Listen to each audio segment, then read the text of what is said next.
Bonjour et bienvenue à tous. Aujourd'hui, je vais traiter d'un sujet qui est très important à vos yeux, comment mieux vendre son bien. Vous avez eu beaucoup de visites les dernières semaines, mais personne ne vous a fait d'offre. Mais pourquoi votre bien ne trouve pas d'acquéreur malgré toutes ces visites? Ce n'est peut-être pas une question de prix. Dans une vente immobilière, un acheteur n'achète pas un prix, mais le bien lui-même. Sinon, les seules ventes qui se feraient seraient ceux avec des prix affichés très bas. Pourquoi certains biens trouvent acquéreur rapidement et pas d'autres, alors qu'ils sont identiques, qu'ils sont dans le même secteur et au même prix? Tout n'est qu'une question d'impression lors des visites. Quelques petits arrangements pourraient vous aider à mieux vendre. Voilà quelques conseils auxquels on ne pense pas toujours.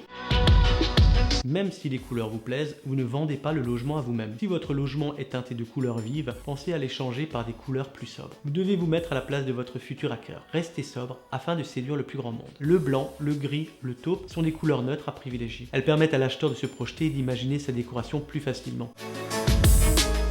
L'achat d'un logement, c'est l'achat de ses surfaces. Ne parle-t-on pas d'ailleurs du prix au mètre carré? Désengorgez vos pièces pour montrer les volumes. Descendez vos gros meubles à la cave. Ne laissez pas traîner trop d'affaires personnelles au risque de donner l'impression que votre logement manque d'espace de rangement. Et surtout, rangez avant les visites pour que les acheteurs voient les volumes et pas votre pile de linge ou les jouets du chien.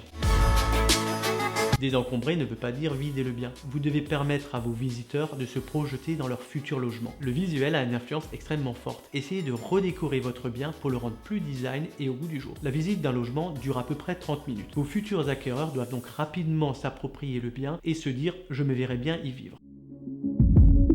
La luminosité est un critère important dans un achat immobilier. Pour l'heure de la visite, choisissez celle où la lumière est la plus présente dans votre logement. Si la visite a lieu un jour de pluie, présentez-leur des photos prises en été. Relevez les stores et tirez les rideaux. On constatera ainsi comme votre bien est éclairé et accueillant. Un conseil, les miroirs sont plus utiles que pour se voir. Placés correctement, ils créent de l'espace et de la luminosité. Pensez à en placer dans les zones les plus sombres de votre bien.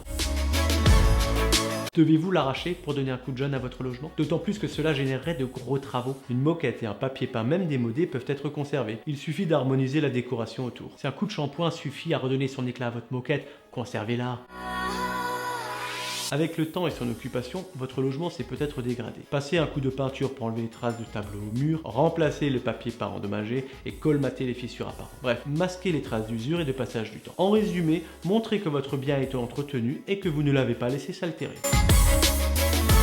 Ce sont des pièces à ne surtout pas négliger car très regardées par les acheteurs. Engager des travaux dans ces dernières peut rapidement faire grimper la facture. Aussi, de petits aménagements peuvent suffire à redonner un coup de jeune. Passer un coup de peinture sur les portes de placard, changer le plan de travail. Concernant la salle de bain, il peut être utile de repeindre le carrelage. Cela représentera un investissement qui fera immédiatement son effet. Les odeurs du logement jouent un rôle important dans la vente. Ainsi, une odeur de tabac froid ou de chien mouillé ne va pas jouer à votre avantage. Avant les visites, faites circuler l'air dans les pièces et faites couler l'eau pendant quelques minutes. Cela réduira considérablement les odeurs. Les premières impressions sont importantes. L'extérieur de l'habitation et l'état général du terrain peuvent déplaire à vos invités au point où ils décident de ne pas donner suite à la visite. Pourtant, il n'est pas difficile d'éviter ce problème. Assurez-vous que tout est propre et en bon état. Faites le tour de l'habitation et assurez-vous qu'aucun objet ne bloque le passage. Taillez les arbustes et le gazon, ramassez les feuilles mortes. En hiver, assurez-vous que la neige est nettoyée et le passage dégagé. Sont les plus fins détails qui témoignent de l'aspect général d'une propriété. Prenez le temps de bien vérifier le fonctionnement des portes, fenêtres et tiroirs. Merci d'avoir regardé cette vidéo et j'espère qu'elle vous aura aidé à améliorer votre vente. Pour aller plus loin, téléchargez gratuitement le guide sur les erreurs les plus fréquemment rencontrées lors d'une vente immobilière dont vous trouverez le lien en description. À bientôt, au revoir.